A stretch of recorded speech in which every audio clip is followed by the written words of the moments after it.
பல்லாவரம் சட்டமன்ற தொகுதியில் ரூபாய் 93 லட்சம் மதிப்பீட்டில் நியாய விலைக்கடை, நூலகம், சிறுவர் பூங்கா எம்எல்ஏ கருணாநிதி பயன்பாட்டிற்கு திறந்து வைத்தார். பல்லாவரம் சட்டமன்ற தொகுதி, தாம்பரம் மாநகராட்சி 19வது வார்டு பகுதிகளில் நியாய விலைக்கடை, நூலகம், சிறுவர் பூங்கா அமைத்து தர வேண்டும் என அப்பகுதி பொதுமக்கள் சார்பில் பல்லாவரம் சட்டமன்ற உறுப்பினர் கருணாநிதியிடம் கோரிக்கை விடுத்தனர். இந்த கோரிக்கையை ஏற்று ரூபாய் 13 லட்சம் மதிப்பீட்டில் புதிய நியாய விலைக்கடை, ரூபாய் 50 லட்சம் மதிப்பீட்டில் புதிய நூலகம், காசி விசாலாட்சிபுரம் வைகை தெருவில் ரூபாய் 29.70 லட்சம் மதிப்பீட்டில் சிறுவர் பூங்கா ஆகியவை அமைக்கும் பணிகள் நடைபெற்றது.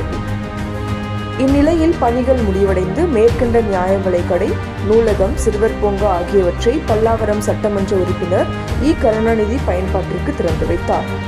நிகழ்ச்சியில் மண்டல குழு தலைவர் ஜோசப் அண்ணாதுரை, பகுதி செயலாளர் எஸ் பெர்னாட், வட்ட செயலாளர் சிலம்பரசன், மாமன்ற உறுப்பினர் பிருந்தாதேவி, அரசு அதிகாரிகள் உட்பட பலர் கலந்து கொண்டனர்.